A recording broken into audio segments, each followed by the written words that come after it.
प्यारे बच्चों नमस्कार। मैं राकेश विश्वकर्मा उत्कृष्ट विद्यालय भोरीवन से। इसके पहले की क्लासेस में हमने गंगा नदी वास्तव में निकलती कहाँ से है, गंगा नदी का प्रवाह तंत्र क्या क्या होता है, इसके बारे में अपन अध्ययन किए थे। आज हम नर्मदा नदी के बारे में अध्ययन करेंगे कि वास्तव में नर्मदा नदी कहाँ से निकलती है और कहाँ पर जाके क्या होती है, समाप्त होती है। नर्मदा नदी के संबंध में विभिन्न प्रकार की धार्मिक कथाएं हैं, इनके बारे में भी अपन देखेंगे। इनकी कौन कौन सी सहायक नदियां हैं, इनके बारे में भी अपन देखेंगे। तो चलिए शुरुआत करते हैं नर्मदा नदी के बारे में। तो सबसे पहले हम नर्मदा नदी की यदि बात करें तो सबसे यह जो है मध्य प्रदेश की जीवन रेखा कहलाती है। अब जीवन रेखा क्यों कहलाती है? क्योंकि मध्य प्रदेश की अधिकतर जो सिंचाई व्यवस्था जो है वो इसी नदी पर क्या होती है, डिपेंड होती है। और सिंचित भाग को, अधिकांश सिंचित भाग को क्या होती है, इसी के माध्यम से सिंचित होता है। इसलिए हम नर्मदा नदी को मध्य प्रदेश की जीवन रेखा भी क्या कहते हैं। इसके बाद एक और अपन यहाँ पर महत्वपूर्ण तथ्य ये होता है कि नर्मदा नदी जो होती है प्रायद्वीप भारत में इस प्रकार से बहती है कि उत्तरी भारत तथा दक्षिणी भारत के बीच एक पारस्परिक सीमा का निर्धारण कर देती है कि उत्तरी भाग ये हो जाएगा, दक्षिणी भाग ये हो जाएगा। तो ये भी एक महत्वपूर्ण तथ्य होता है कि नर्मदा नदी इस प्रकार से प्रवाहित होती है प्रायद्वीप भारत में कि उत्तरी भाग और दक्षिणी भाग का क्या कर देती है, निर्धारित सीमा का निर्धारण कर देती है। तीसरा अपन यहाँ पर ये भी कह सकते हैं कि नर्मदा नदी जो है इसे विभिन्न भिन्न नामों से क्या होता है, जाना जाता है। जैसे नर्मदा नदी को पहले रेवा नाम से भी जानते हैं, नर्मदा नाम तो है ही, रेवा नाम से भी जाना जाता है।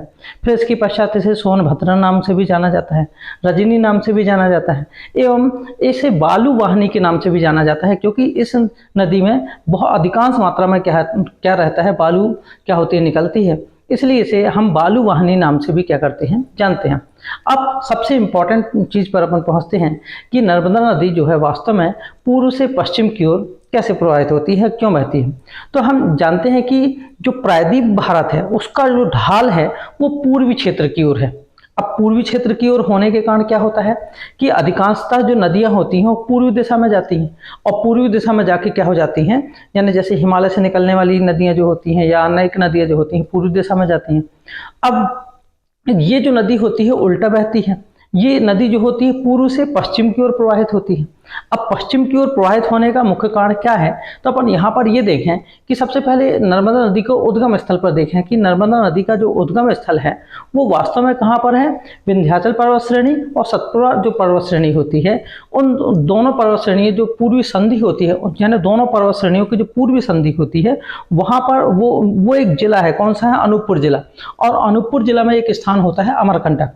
अमरकंटक में एक नर्मदा कुंड है, वहां से नर्मदा नदी का क्या होता है, उद्गम स्थल होता है। अब नर्मदा नदी इन दोनों पर्वत श्रेणियों के बीच में, यानी विंध्याचल पर्वत श्रेणी और सतपुड़ा पर्वत श्रेणी के बीच में इस प्रकार से क्या होती है, प्रवाहित होती है। और जो उसका ढाल है वो कहाँ पर है, पश्चिम की ओर है। इसलिए क्या होती है कि उस नर्मदा नदी कहाँ से बहती है, पूर्व से पश्चिम की ओर बहती है, और बाद में वो खंबात की खाड़ी से अरब सागर में जाके क्या हो जाती है, मिल जाती है। अब दूसरी इसकी एक और वो है, ये तो हो गया भौगोलिक कारण हो गया।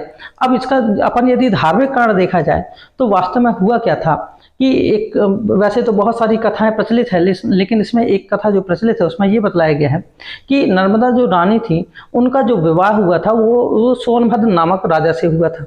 अब जब इनकी विवाह की तैयारियां भी हो गई थी तो उन्होंने क्या किया कि जो नर्मदा रानी की जो दासी थी जुहला, वो क्या करती है, एक संदेश लेकर सोनभद्र के पास जाती हैं। सोनभद्र उनको समझ नहीं पाते कि वो नर्मदा समझ बैठते हैं। जब वो बहुत समय के तक नहीं आती तो नर्मदा जी जाके जब वहाँ जाके देखती हैं तो वो बहुत ज़्यादा क्या हो जाती हैं, क्रोधित हो जाती हैं। और क्रोधित होने के फलस्वरूप क्या होती हैं कि वो विपरीत दिशा में, यानी कि क्या होता है कि जहाँ यदि देखा जाए तो जहाँ पर नर्मदा नदी का उद्गम स्थल है उसके जस्ट 1-2 किलोमीटर के अंदर में सोन नदी का भी उद्गम स्थल है। अब वहाँ पर देखा जाए तो सोन नदी कहाँ बह रही है, पश्चिम से पूर्व की ओर। और यदि नर्मदा नदी को देखा जाए तो वो कहाँ बह रही है, पूर्व से पश्चिम की ओर। यानी वहाँ से गुस्सा होकर क्या हुआ था कि नर्मदा नदी कहाँ पर चल देती है, सोन नदी के विपरीत दिशा में चल देती है। और वास्तव में यदि इसका भौगोलिक दृष्टि से भी देखा जाए तो ये चीज़ भी वहाँ पर देखने को मिलती है। इस प्रकार से हम जो नर्मदा नदी है वो क्या होती है, उल्टा बहती है। वास्तव में उल्टा तो माही नदी भी बहती है, साबरमती नदी भी बहती है, और ताप्ती नदी भी बहती है। लेकिन इन सब नदियों में जो सबसे ज़्यादा सबसे बड़ी जो नदी होती है उल्टा बहने वाली नदियों में, उसमें कौन सी नदी होती है? नर्मदा नदी होती है। तो यहाँ पर उल्टा बहने का अपन यहाँ पर कारण भी देख लिए। अब आता है कि वास्तव में क्या है कि जो प्रायद्वीप भारत की यदि देखा जाए तो उल्टा बहने वाली में सबसे बड़ी नदी हो जाएगी, और भारत देश की ये 5वीं सबसे बड़ी नदी होती है, जिसकी लंबाई जो होती है 1312 से याद करेंगे 1312 किलोमीटर होती है इसकी लंबाई। तो ये यदि देखा जाए तो भारत की 5वीं सबसे बड़ी नदी क्या कहलाती है। अब यहाँ पर ये क्वेश्चन भी पूछा जाता है कि यह जो नदी है किन किन प्रदेशों से होकर गुजरती है। तो अब हम यहाँ पर ये दर्शाएं कि यह जान लें कि यह जो नदी होती है मुख्यतः 3 प्रदेशों से होकर बहती है। सबसे पहले मध्य प्रदेश और कुछ भाग जो है महाराष्ट्र, और उसके बाद ये कहाँ बहती है? गुजरात में। यानी 3 प्रदेशों से होकर क्या होती है? गुजरती है। तो चलिए, इस प्रकार से हमने बहुत सारी रोचक जानकारियाँ प्राप्त की कि नर्मदा नदी क्या है, आखिर की उल्टा दिशा में क्यों बहती है, इसमें कौन कौन सी, इसमें देखा जाए तो इन्हें कौन कौन से नाम से जाना जाता है। ये बहुत सारी जानकारी थी। अब अपन यहाँ पर देखें कि इनका उद्गम स्थल क्या है, और उद्गम स्थल से लेकर ये कहाँ पर क्या होती हैं, समाहित होती हैं, इसके बारे में अपन देखेंगे। तो चलिए अपन शुरुआत करते हैं। शुरुआत सबसे पहले अपन देखें तो अभी अपन ने देखा कि यह जो नदी होती है वास्तव में विंध्याचल पर्वत श्रेणी और सतपुड़ा जो पर्वत श्रेणी होती है, उन दोनों पर्वत श्रेणियों की जो पूर्वी संधि होती है, वहाँ पर जो पूर्वी संधि कहाँ पर है? अनूपपुर जिले में। और वहाँ पर जो एक स्थान है अमरकंटक, अमरकंटक में एक नर्मदा कुंड है, वहां से वास्तव में नर्मदा नदी का क्या होता है? उद्गम होता है। तो ये नर्मदा नदी का उद्गम स्थल होता है। उससे कुछ दूरी पर ही जाते हैं तो वहां पर एक कपिलधारा जलप्रपात मिलता है। कुछ दूरी पर जाने पर क्या मिलता है? कपिलधारा जलप्रपात।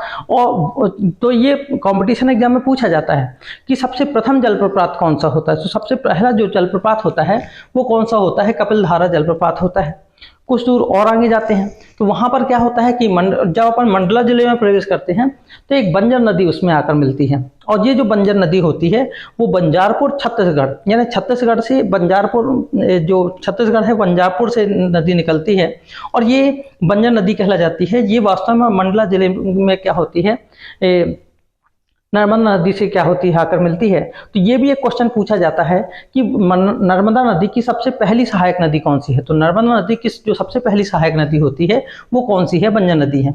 हम थोड़ी सा और आगे चलते हैं। जब जैसे जैसे नर्मदा नदी और आगे आती जाती है तो एक बांध पड़ता है बरगी डैम, यानी बरगी डैम जो बहुत ही प्रसिद्ध डैम है, दर्शनीय स्थल है, जबलपुर जिले में पड़ता है और बहुत ही फेमस बरगी डैम है। हम भी घूम आए हैं वहाँ पर, आप लोग भी जरूर जाइएगा। तो ये बरगी डैम है, ये इस प्रकार से। और जब उसके और आगे अपन वहाँ पर चलते हैं तो बरगी डैम से थोड़ी सा आगे वहाँ पर एक जलप्रपात, प्रसिद्ध जलप्रपात। तो देखिए 2 जलप्रपात हो गए। एक पहला जलप्रपात अपन यहाँ पर देखें कपिलधारा जलप्रपात, दूसरा जलप्रपात यहाँ पर हो गया धुआंधार जलप्रपात। धुआंधार जलप्रपात के यदि देखा जाए तो देखिए जलप्रपात होने से क्या होता है, क्या फायदा होता है?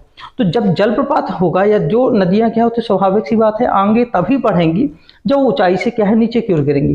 तो जितने ऊंचे जलप्रपात से वो गिरती हैं उतनी तेजी से वो क्या होती हैं? आगे की ओर बढ़ती जाती हैं। तो इस प्रकार से यहाँ पर धुआंधार जलप्रपात हो गया। धुआंधार में बहुत ही अच्छा घूमने के लिए बहुत ही पर्यटन स्थल है। वहाँ पर संगमरमर, यानी यहाँ पर ये बताया गया कि मैग्नीशियम और बेसाल्ट के जो पत्थर हैं वहाँ पर बड़ी बड़ी चट्टानें हैं, या संगमरमर कह दिया जाए कि संगमरमर की बहुत बड़ी बड़ी क्या होती हैं, वहाँ पर चट्टानें क्या होती हैं, पाई जाती हैं। अब अपन और आगे आए तो कुछ सहायक नदियाँ भी इसमें आकर मिलती हैं, जैसे सेन नदी। सेन नदी की बात क्या होती है? सक्कर नदी। सक्कर नदी के ऊपर की ओर एक वरना नदी है, फिर क्या है? दूधी नदी, फिर क्या होती है? तवा नदी। खंडवा के पास एक बांध पाया जाता है, यानी तवा नदी की जस्ट थोड़ी सा पहले एक बांध है इंदिरा सागर बांध। ये भी परीक्षा में पूछा जाता है कि तवा नदी के पास कौन सा बांध पाया जाता है। तो खंडवा के पास एक बांध है, वो कौन सा बांध पड़ता है? इंदिरा सागर बांध। और थोड़ी सा और आगे जाएं तो ओंकारेश्वर बांध भी इसी नदी पर क्या होता है? पड़ता है। तो कितने बांध हो गए? पहला बरगी बांध, फिर क्या हो गया इंदिरा सागर बांध, फिर क्या हो गया ओंकारेश्वर बांध। अब अपन थोड़ी सा और आगे जाते हैं तो एक कोलार नदी इसकी एक और सहायक नदी होती है। कभी कभी ये पूछा जा सकता है कि नर्मदा नदी की बाईं ओर की सहायक नदियां कौन कौन सी हैं, तो बाईं ओर की कौन सी सहायक नदी हो जाएगी, बंजर नदी हो जाएगी, सेन नदी हो जाएगी, सक्कर नदी हो जाएगी, दूधी नदी हो जाएगी, तवा नदी हो जाएगी। तो ये बाईं ओर की सहायक नदियां हैं। दाईं ओर की सहायक नदियों में क्या आ जाएगा यहाँ पर कि दाईं ओर की सहायक नदियों में वर्ना नदी हो जाएगी, कोलार नदी हो जाएगी और क्या हो जाएगी हिरन नदी हो जाएगी। तो इस प्रकार से ये भी क्वेश्चन क्या है कभी कभी परीक्षाओं में पूछे जाते हैं। जब हम क्या होता है कि अब जो कोलार नदी यहाँ पर देखा जाए तो मध्य प्रदेश में नर्मदा नदी की सबसे अंतिम सहायक नदी, देखिए सबसे पहली सहायक नदी कौन सी थी, पंजन नदी थी। कहाँ से निकलती थी वो, छत्तीसगढ़ से, पंजारपुर के छत्तीसगढ़। जो सबसे अंतिम सहायक नदी है वो कौन सी नदी है, कोलार नदी। ये किसकी, मध्य प्रदेश में, क्योंकि इसके बाद जो है इसके बाद जो नर्मदा नदी होती है वो महाराष्ट्र की सीमा में प्रवेश कर जाती है। तो अब यदि देखा जाए तो नर्मदा नदी की मध्य प्रदेश में कितनी, उसकी रेंज कितनी है, यानी नर्मदा नदी की मध्य प्रदेश में सीमा कितनी है, तो मध्य प्रदेश में जो सीमा है वो लगभग वो है 1077 किलोमीटर। 1077 किलोमीटर की जो सीमा है वो कहाँ पर है, अपने मध्य प्रदेश में है। इसके पश्चात वो महाराष्ट्र और मध्य प्रदेश की सीमा स्टार्ट हो जाती है यहाँ से, और यहाँ कुछ दूर के पश्चात वहाँ पर क्या हो जाती है, महाराष्ट्र और गुजरात की सीमा निर्धारित हो जाती है। ये जो सीमा होती है लगभग 74 किलोमीटर की होती है। कितने की, 74 किलोमीटर। इसके पश्चात यह जो नदी होती है वो कहाँ प्रवेश कर जाती है, गुजरात में प्रवेश कर जाती है। गुजरात में जो उसकी पहली सहायक नदी क्या हो जाती है यहाँ पर, हिरन नदी। और आगे जाते हैं तो यहाँ पर जिस नदी पर सबसे बड़ा बांध सरदार सरोवर बांध है, जहाँ पर यदि देखा जाए तो गुजरात में सरदार सरोवर बांध होता है, जहाँ पर statue of unity, Sardar Vallabh भाई पटेल जी की अच्छी बड़ी प्रतिमा भी वहाँ पर है, स्टैच्यू ऑफ यूनिटी के नाम से। तो यहाँ पर सरदार सरोवर बांध है। उसके पश्चात यह जो नदी होती है वो कहाँ पर, खंबात की खाड़ी से होते हुए कहाँ पर, अरब सागर में क्या कर जाती है, प्रवेश कर जाती है। तो इस प्रकार से हम देखें कि नर्मदा नदी नर्मदा कुंड से होकर निकलती है और कहाँ पर, पूर्व से पश्चिम की ओर बहते हुए खंबात की खाड़ी में जाकर क्या हो जाती है, गिर जाती है। तो इस प्रकार हमने आज की क्लास में नर्मदा नदी के बारे में अपन ने देखा, बहुत सारी चीज़ें देखी। इसमें बहुत सारे कंपटीशन एग्जाम में पूछने वाले क्वेश्चन बनते हैं, ठीक है, कि कपिल धारा जलप्रपात कहाँ पर है, धुआंधार जलप्रपात कहाँ पर है। फिर इसके बाद अपन देखें कि सरदार सरोवर बांध, सबसे बड़ा बांध कौन सा है, तो सरदार सरोवर बांध है।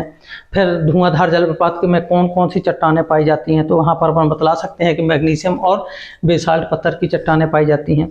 तो इस तरह से हमने इस नदी के बारे में, बहुत सारी बाएं तट की नदी कौन कौन सी हैं, सबसे पहली सहायक नदी कौन सी है, सबसे अंतिम सहायक नदी कौन सी है, और बहुत सारी चीज़ें अपन ने इसके बारे में देखा।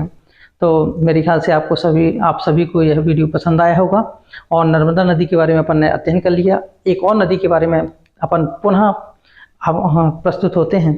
आप लोगों को यदि अच्छा लगा, ये जानकारी अच्छी लगी हो तो प्लीज़ लाइक कीजिए, सब्सक्राइब कीजिए तथा शेयर कीजिए, जिससे अधिक से अधिक छात्रों तक यह जानकारी प्राप्त हो सके। धन्यवाद। जय हिंद।